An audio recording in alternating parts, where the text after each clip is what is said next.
Good evening to everybody.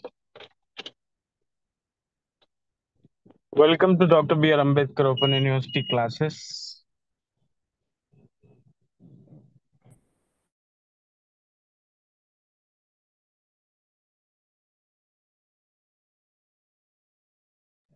Just give me a few minutes of time, 2 minutes, I'll get back to you. So we'll start the class.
Yeah, so it's a part of classes, and the syllabus is where you have to take down it. And semester six, third year, it's an elective paper in the political science.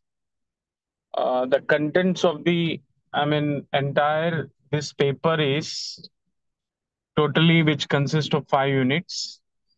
The first unit among your all your topics is international political economy. Then after we are going to understand about regional organizations. It was it is in second and block two. And the third block three, we are going to have discussions on global concerns. And block four, we are going to have discussions on global problems. And the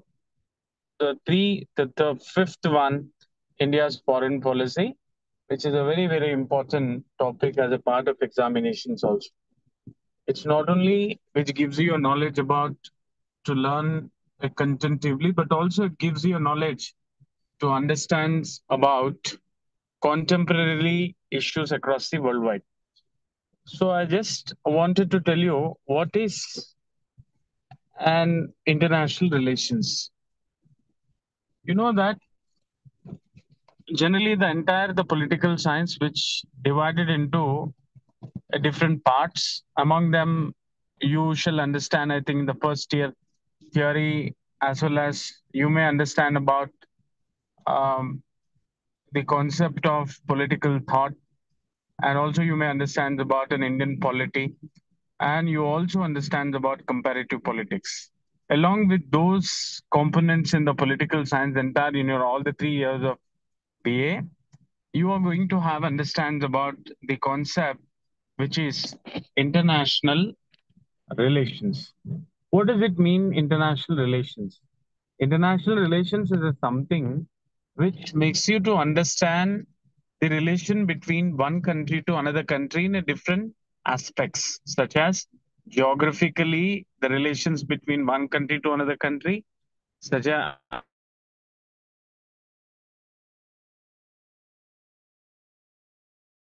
and in another country as well as India to other country. And you'll also understand the other components such as international economy, international border issues, international issues.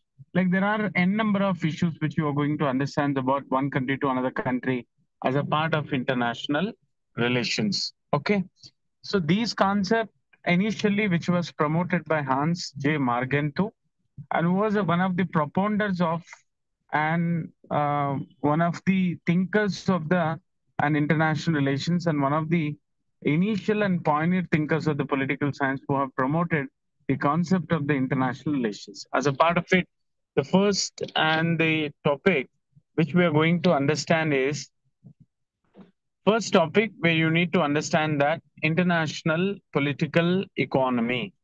Here the word is that somewhat a different concept where you will understand in the political science. So far, I think you have understand the concept of the political science in terms of what is political science, what is political theory, what is all of that. But now you also focus on the other area, other aspects, how political science influences economy, reciprocally, how economy influences to the and international, I mean, in political science.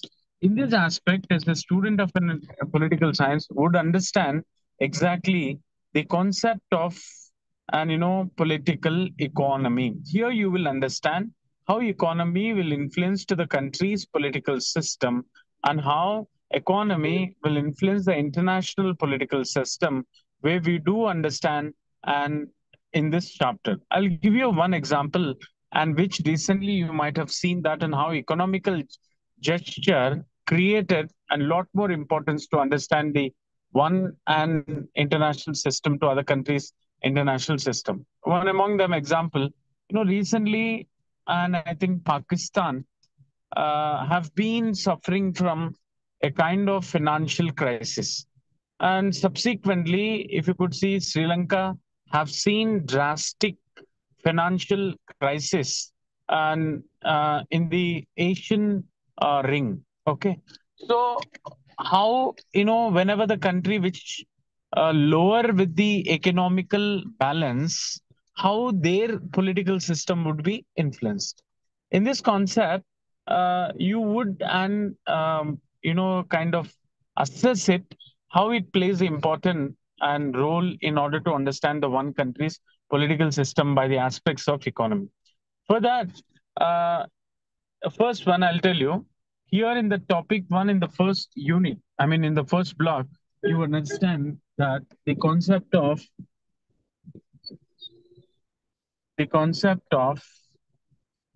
international economic cooperation. Here you will understand that in meaning and also at the same time on how international economic cooperation plays a very, very important role. Okay. So now the point of an international economic cooperation, generally, these conscious have been emerged in an international economic system since 1948, I can say, like soon after, okay, Bretton Woods, and then after that, WTO. Then after that, many of soon after 1970s, if you could see, the consciousness of finances among all the countries have been escalated. Like for example, the proliferation of an economic interest has become for most importance to understand the one country's international system in such a way we can see regional organization. Every regional organization has created its own economic and institution, such as you can see SARC, okay, South Asian Association for Regional Cooperation. If you could see, it has its own a kind of a SAFTA, okay, South Association for Free Trade Network, isn't it? So every and regional organization has emerged with its own and a kind of and a small economic organization in order to build it economic efficiency. For that reason, there were cooperations which have started among each and every country. So in terms of it, and the many countries have started into integration. Say, for example, a country would like to need in cooperation. Definitely, they should be having an any kind of an coordination between one another. Say, for example, and India is famous in terms of production. So whereas in some other country, in certain areas like certain crops, so that certain crops may not be available with some other countries. Like for example, you can see jute. Jute is a very famous, that kind of a fiber. which uses for manufacturing of very bags, and as well as that which it can be used for eco-friendly environmental protections and purposes. So, as if you could see, Bangladesh has it has owned it in terms of its production, whereas it has become the symbol of golden fiber, isn't it? So we do import from them as far as concerned to that and to make use of certain things and to make use of things into eco-friendly, isn't it? So here the concept in order to and building of such kind of things, they are the free and trade areas which have emerged. Okay, so first of all, economic cooperations have begun by incorporating the ideas of free trade area. First one. The second one, custom unions. Okay, the second one has begun a custom union, and in the third one, which has come out with this common market, and in the fourth one, if you could see, economic union, like for that making of single market system, and the third one is the fifth one is in political union. So as far as concerned to proliferating the economic cooperation between the one another country, we have made it into certain groups, a certain cooperation. As far as concerned to, if you could see that, the first one I said it a free trade area. So here what they have did it here is that, for example, see the countries which are lies in the ring of Asian, and they have formed into Asian countries, ASE a, I mean ASEAN, Asian Association for Southeast Union Countries, have formed into the one group. They have their own trade, okay, which means the countries which are in the ring of Asian countries, they have started its own economic free trade area between one another country. This gives you a kind of an attention to the all the countries. Whatever, say for example, in the Asian, one country have produced more rice, other country may not have it, and these country will and export to them as in terms of free trade. So these are all a kind of an junctures, a gesture which and develop the concept of the economic cooperation between the one another country. Customs union, another concepts, and similarly common market, economic union, all of that, which have says that an example when it comes to the point of a custom union, if you could see, these custom union means you can understand here is that an agreement which is created by two or more countries in the neighborhood with the objective to do any with the trade barriers and abolish and reduce the custom duties and eliminate the quotas in trade related aspects. See, the first one is that custom union is a something which reduces the custom charges as whenever you are doing an export. For example, see, I'm in India. Okay. So here in India, we produces, the example, we produces more steel. Okay. So as where other country like Pakistan may not or Sri Lanka may not produce a kind of an steel. So in such a way, what actually that to do it and means I will export the steel being in India to Sri Lanka, where and the Sri Lanka do not charge custom against the Indian production.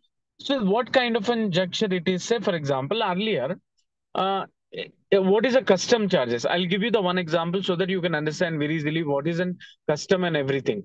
Custom is something that you do understand that particularly. Um, you know, for example, if I produces an item or any good, if I sell into the other country's market, for that the process of an sale that particular good, other people will charge it. Okay. So including the charge and including the manufacturing, cost, everything it will be added, and then final price will be determined. So in such a what it happens, if in such a way, if it is happen, what is going to happen in the sense means automatically the price of the good will increase. Whenever the price of the goods, if it is an increase, then what it happens immediately in the sense means the importance of the demands of the product, it is going to become an low, isn't it? So in these aspects, what it happens, country may not be going to benefit it. In order to protecting this kind of an interest, actually, custom unions also makes it out and it helps to reduces the cost of the product goods, and where the country can sell more goods and also get the more benefit. And common market system, another aspect is an, if you could see, common market. And another concept is an economic union. Say for example, here you can say Central American common market system. We have EU, which is an European Union, Eurasian Economic Union, which is called WEU, Gulf Cooperation Council, which is an GCC. All these countries have become an economic union, which means all these countries, the countries which are in the ring of Gulf, they become a part of a one group. The countries which are and which is lies in the region of Eurasian, means Asia plus Europea and the Europe, these countries has become a one ring. Similarly, and Central American countries, all that they have formed into the one group.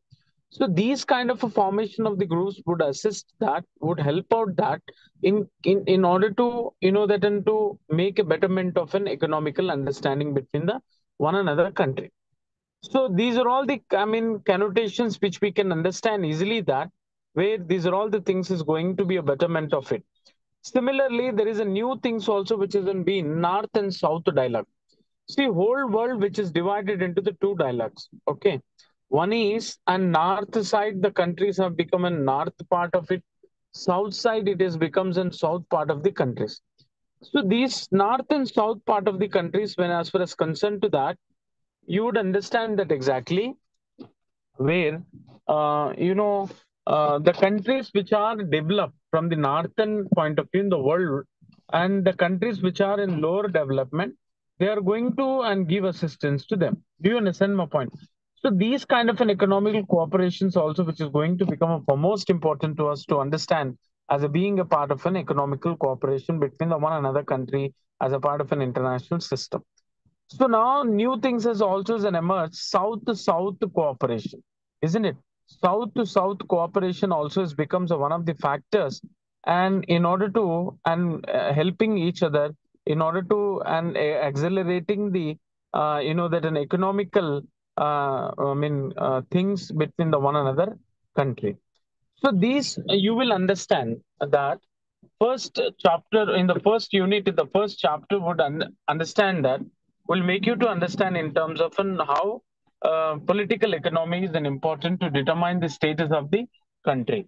In this we have understand that how all the countries would help, I mean, make themselves to how to develop and economically. Okay, so and they do assist each other by formation of an union, by bringing a new thing which is an economic free trade areas and customs union, they form it.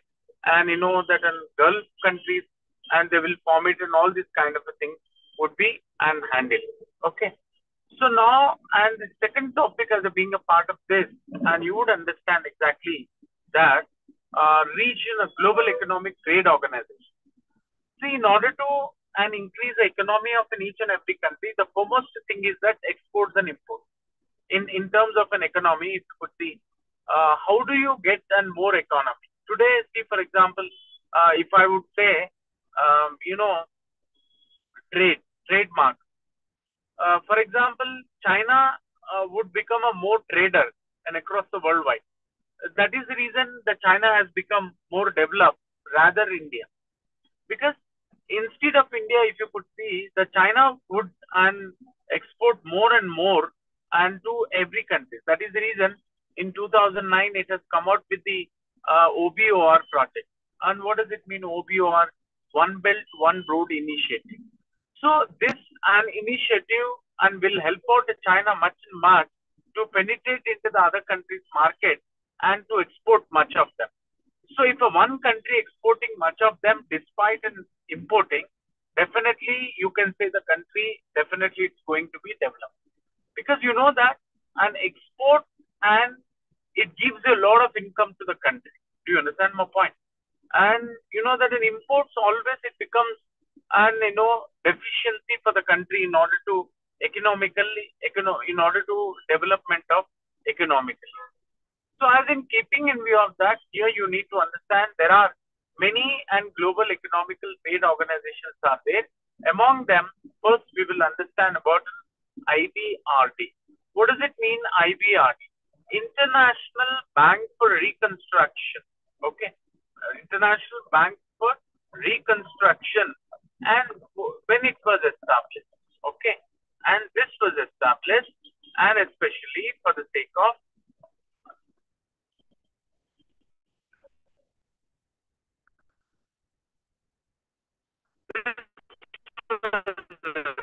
established more and more for the sake of. So, what is an IBRD? International Bank for Reconstruction and Development. What are the objectives of it? Why this was an established? See, this was IBRD is governed by the World Bank's Board of Governors. The Board of the Governors is a supreme policy making body where it consists of one governor in order to operational activities of an IBRD. It meets annually. Okay. It meets annually to decide, to discuss on the agenda of and everything. And all the delegates which consent to this from all the countries being a part and parcel of it, they would attend and to discuss and to decide what is what into that. Isn't it? Similarly,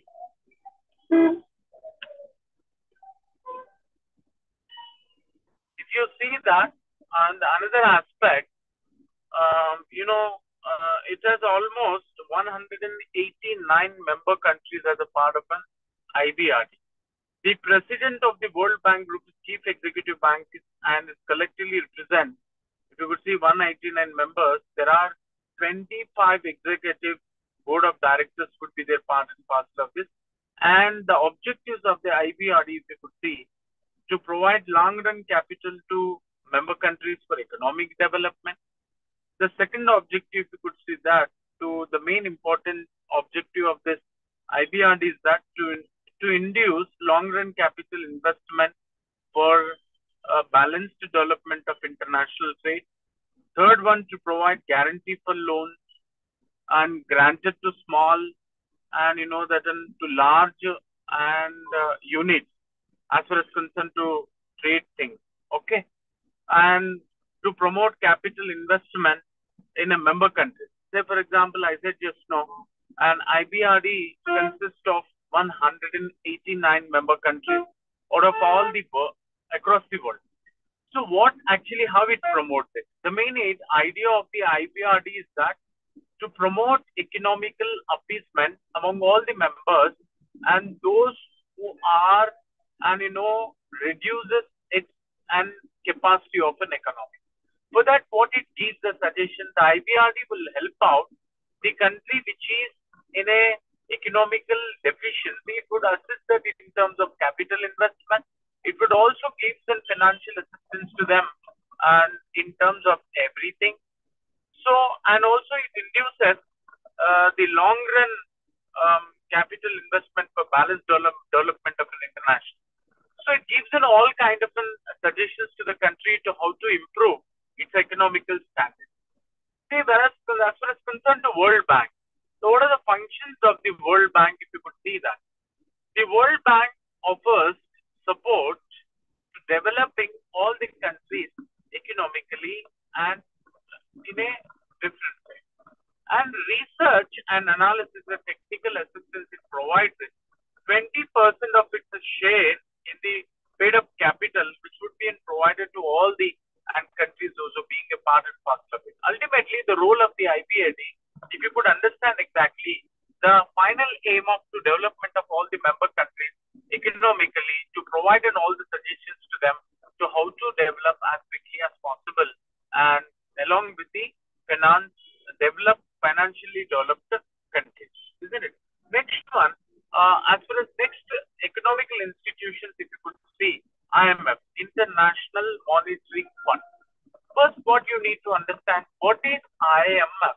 IMF stands for International Monetary Fund. This was established in the year of 1945, and in the beginning, it was consist of only 29 member countries, and soon after, and in the charter of the IMF, International Monetary Fund, and this is coming to operations on March 1st, 1947, and France become the first country to borrow from IMF. The IMF, after the establishment of an IMF in the year of 1948, And the first country which got it in financial assistance from this bank was France. The main purpose of the International Monetary Fund, you could understand that in easily to provide an economical assistance to them, and also to that to develop, to invest in a lot more things and whatever they require in their infrastructure or development into the country, isn't it? The IMF, and which represented it with all the countries across the world, and it also stakes in the membership and those who are interested into that, and within certain measures and certain rules and regulations. The fund aim, it also provides basically to fund to every country and to promote their economically, isn't it? As if you could see the objectives of an IMF, International Monetary Fund, here are few objectives which you would understand exactly. If you could understand the objectives of an IMF, you would understand the exactly the what are the roles and responsibilities of International Monetary Fund. First objective was that to promote international monetary cooperation through a permanent institution. The first objective is that IMF works as a permanent institute and help out monetary, which help out as a monetary institution. Like, monetary institution is something in terms of to provide money related assistance to countries. The second objective, if you could see, IMF will facilitate the expansion and balanced growth of international trade. Like the member countries, whatever the countries are there in the IMF, and it accelerated and it promotes the international trade between the one another country. See, the international trade would and indulge a kind of a betterment and for the countries which is lower than. Say, for example, today, if you could see Africa, the most probably in the African continent, if you could see, there's a farmer sector is truly, it was in a crisis manner. So as the people of the Africans is low in terms of using of health infrastructure. So in order to betterment of their health infrastructure, many developed countries, those actually and certainly developed in health infrastructure, they would give an assistance to them. So these kind of an assistance would definitely, that an emerge as in order to helping out of this health infrastructure by international trade. See, the international trade promoting has become one of the objectives of this and International Monetary Fund, which would and assist every countries to and to accomplishments of its own needs. The third one, to promote exchange stability to maintain orderly exchange agreement among the members. See, the exchanging of, like often we heard it, memorandum of exchange. Say, for example, today India is almost even lower in terms of technology, especially with reference to agriculture sector. Today, being one of the greatest countries in the world, India is in a need of importing the kind of an exchange technology from, Israel. So, for example, in drip irrigation system, the sensor drip irrigation system and water harvest technology, which actually we have borrowed from the Israel.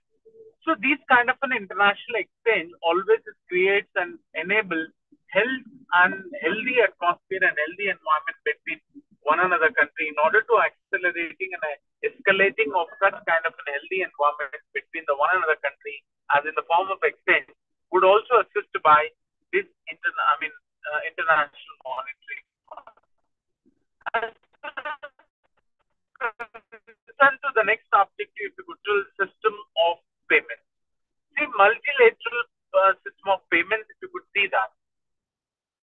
Today, that this IMF could and actually gives a lot more assistance in terms of to making them economically viable. For that, and it provided different kinds of loans to each and every country in terms of soft loan, hard loan, all these kind of concepts of the loans and types of the loans, which and every country would get from the International Monetary Fund. That you need to understand.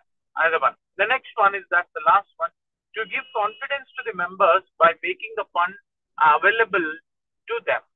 So there's also the members of all the countries who assist each other to form a treasury, to establish a better treasury in the International Monetary Fund.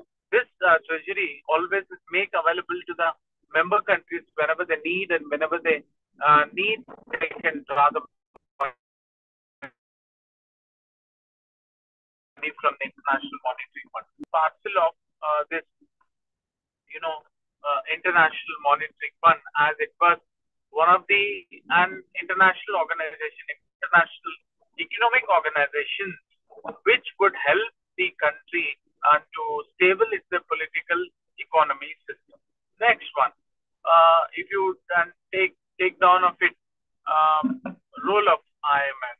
It's a very, very important, and how IMF has given a lot more assistance to each and every country since it is inception of the day. And I think I've said it.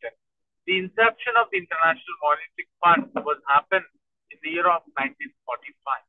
So that was exactly at the end of the Second World War.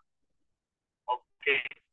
So since and then 1945, if you could see, the most probably this and would assist to the many of the countries.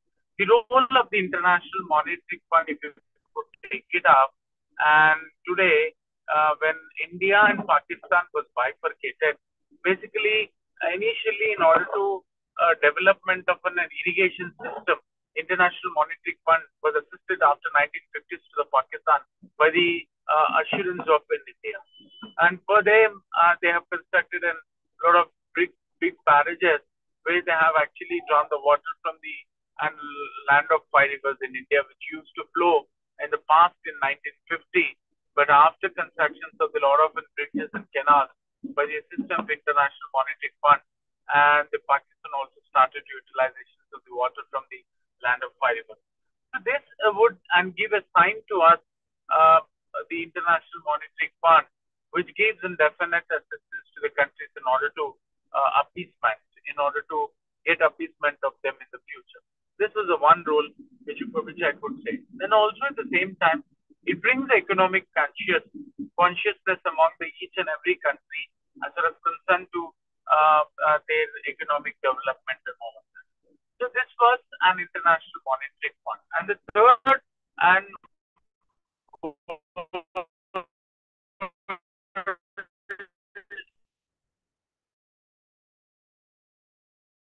economic organization. What is that? UNCTAD. You can pronounce that United Nations. United Nations Conference on Trade and Development. United Nations Conference on Trade and Development. United Nations Conference. UNCTAD was an organization, a conference which was took place in the year of 1964 by all the associated countries of United States of America. And this UNCTAD, which exclusively helps that trade and commerce development. Trade development. This organization exclusively work for the development of a trade. Trade becomes a lifeblood of a country. For example, if you do not entertain any kind of a trade, the country remains static and anti-status quo. Why? Because today, if China could not trade, I'll give you best example how China developed, how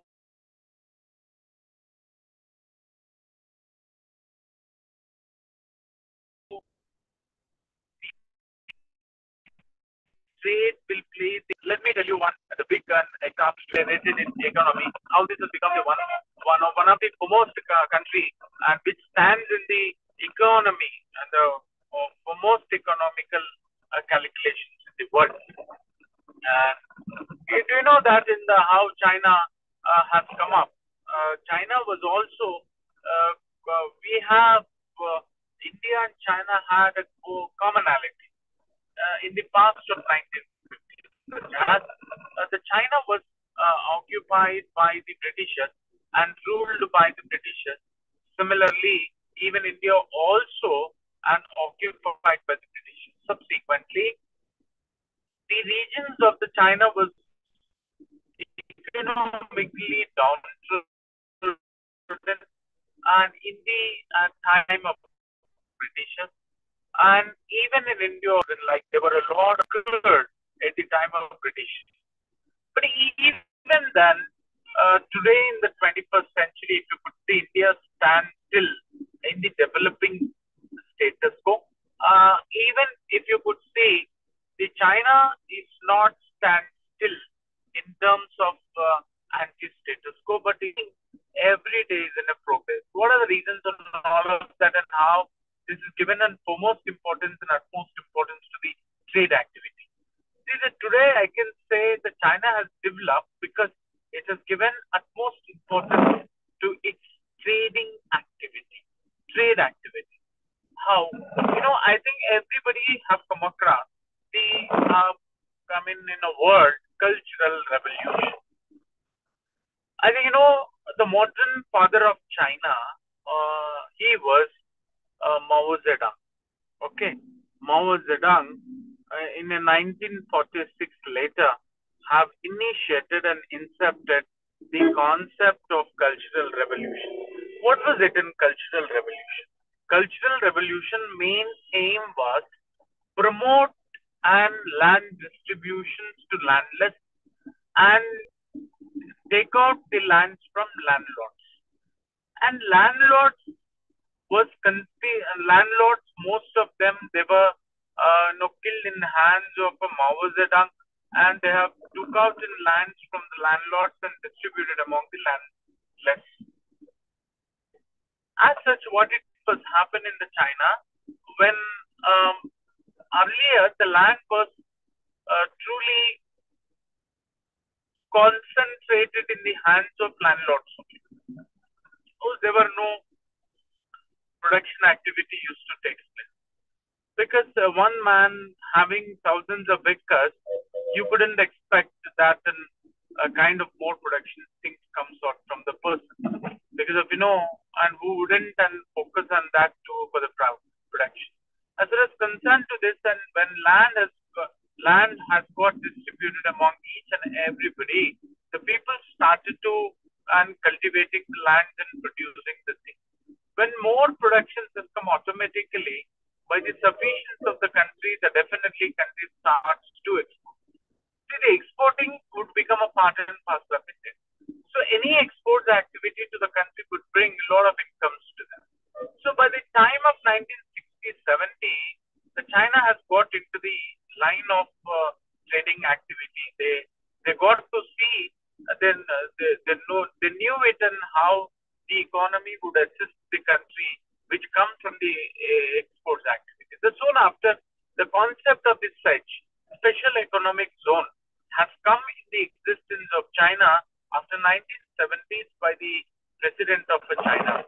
As this was also gives a lot of consciousness to the China how the trading activity should be accelerated.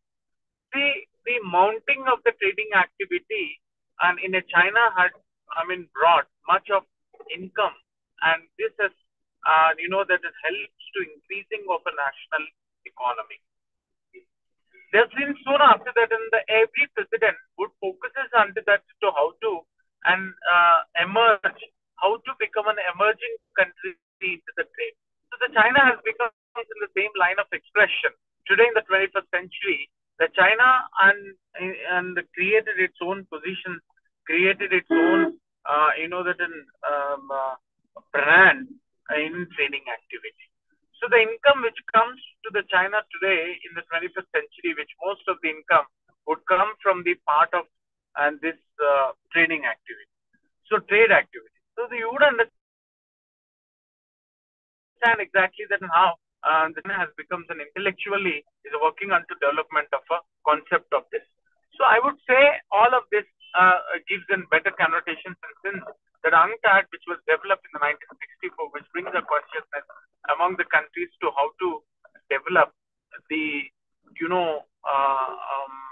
trading activity in the country, how to get the more income which how to become an emerging country in the trade and commerce and everything, which gives an ideas and which works on to an accelerated, and then each and every country be giving the suggestions as a part of an UNCTAD.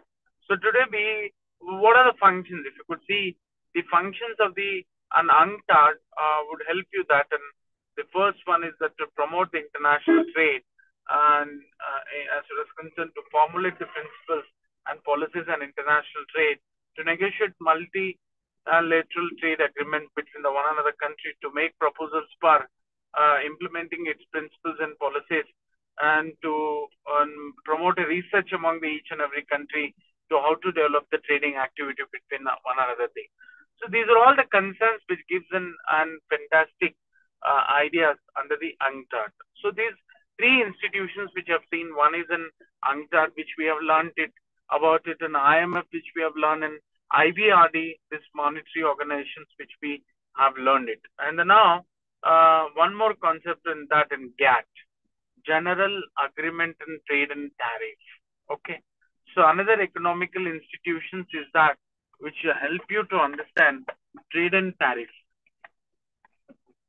Trade and tariff is that another one in terms of to understand about in this things. Okay.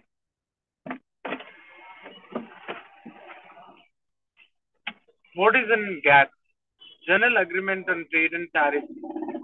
So this was a post-World War, and this is expansion was happened. It was an international body came into force on January 1st, 1948, with an agreement among 23 countries initially. So soon after, which was promoted, the Geneva-based 128 nations GATT at the time of its notification had 2/3 of the members, and finally in the 1948 to 1994, GATT was de facto international organization for negotiating and administrating the multilateral trade rules. It ceased to exist on December 31st in 1994. The role of as formally has been taken over by the WTO. Initially it was GATT in the 1948, but due to the lot of changes on December 31st and 1994, it has changed into the GATT. So what are the objectives of the GATT over here? To follow unconditional most favored nation principle was the first and objective which you will understand here is that. One second.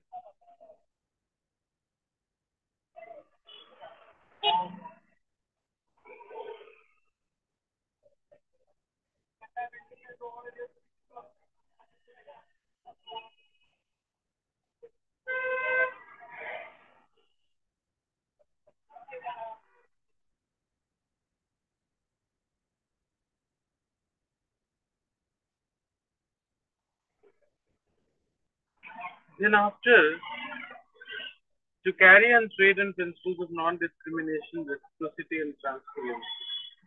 To grant protection to domestic industries through tariff only.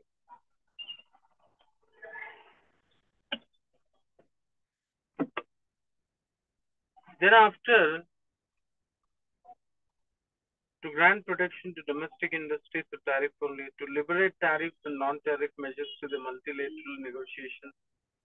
And there are principles and conventions of the GATT, if you could see. Trade should be carried on the non-discriminatory basis. And domestic industry should only be protected by means of customs tariffs and not through the commercial measures. The aim of a consultation should be the avoidance of damage to members' interests. GATT should serve as a framework within which negotiations could be held, reduce the tariffs and other trade barriers. 8 rounds of talks which have been held in 1947 is the time of formations of this GATT. The first round was held in Geneva 1947. The second round was held in France. This used to be called as Annecy in 1949. The third round was held in Tronque, which was Britain in 1950 to 51. The fourth round was held in Geneva in the 1955 to 56.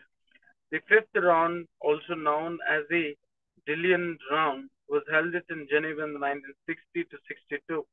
The sixth round, known as the Kennedy round, was held in Geneva 1964 to 67. The seventh round, known as the Tokyo negotiations, began in Uruguay in September 1986, and successful conclusions of the Uruguay declared the name of the GATT in 1947 to be replaced by a new World Trade Organization in the headquarters of members decided to establishment of the World Trade Organization. See, the World Trade Organization was come into existence in Europe January 1st in 1995. This came into existence under the Marrakesh Agreement, signed between 123 nations on 15th April 1994. Replacing the GATT is the largest international economic organization on the world. It was born out of the negotiations. The bulk of the WTO current work comes from the 1986-94 negotiations called the Uruguay Round. This has become very, very important. So, what are the principles of activities of an WTO which would assist you in terms of trade and commerce inside the worldwide? Okay, the first one is that negotiating the reductions of elimination of the obstacles to trade. The second one, administrating and monitoring the application of WTO signed rules for trade. The third principles of the WTO was that in monitoring and reviewing the trade policies of the members and settling disputes among the members, building capacity of developing country government officials and international trade. The conducting economic research, educating the principles of the WTO mission. See, if you could see the functions of the WTO World Trade Organizations was that it facilitates all multilateral trade relations between the one another country and facilitates the implementations of the ministerial conference, administrates the settlement of disputes.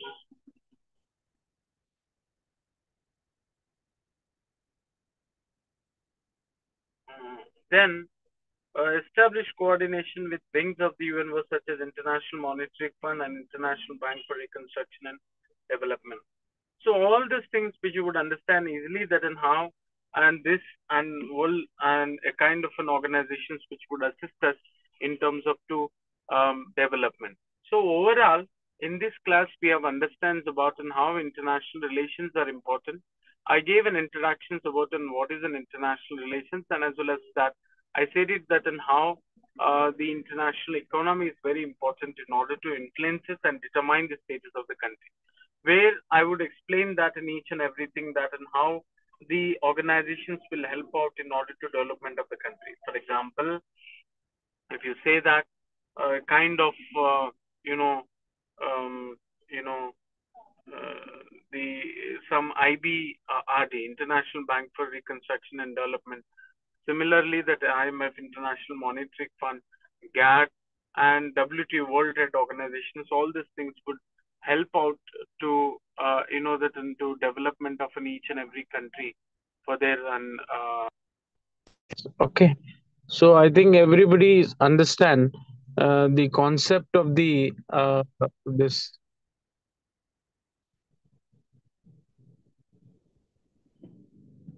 So which would make you to understand exactly that and all those things, how a political economy is an important to understand and all of that. So in the next lesson we would understand in the next class, which is in tomorrow, we'll try to understand about an global um, concern.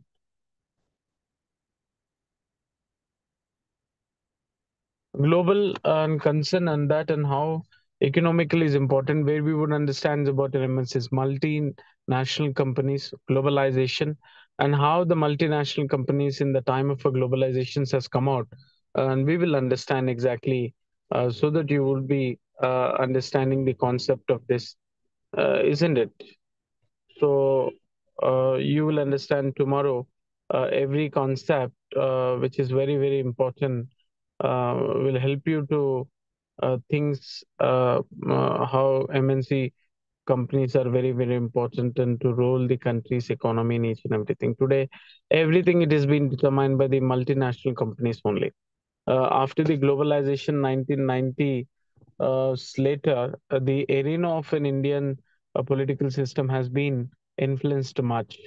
So, where we would understand exactly multinational corporations means what and what are the characteristics of the multinational companies and how it is that, and what is the meaning of a globalization, what are the advantages and disadvantages of the globalization. Everything we will understand in tomorrow. Okay, as well as that, regional organizations also will understand. That is about on SARC, and also the same time Asian, South Asian Association for Regional Cooperation. Asian is in these two regional organizations also tomorrow we will understand. Okay.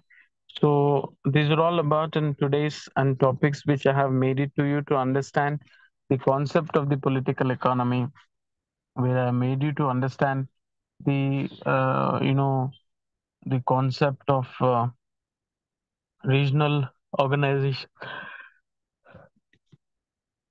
such as IBR, the International Bank for Reconstruction, WTO, GATT, and also IMF, International Monetary Fund. All those things we have understand. Tomorrow we'll understand MNC and globalization, SARC and Asians and all of that, so that we can finish this first unit. And the tomorrow also will start about in second unit, which is about um, you know uh,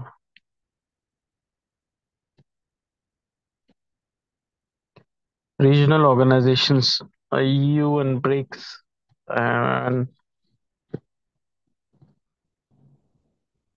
issues of global concern, energy and environment. In this, we will understand very, very important topic. Will you make you to understand exactly what is what? Okay. Any questions and further? Anybody can ask the questions so that you can understand that what I have taught you, you will understand very easily. Thank you so much for listening this class, everybody. If you have any kind of questions, and you can also post it in the comment so that the concerned faculty will take chance to clarify your doubts and all of that. Thank you very much. See you and in the next class.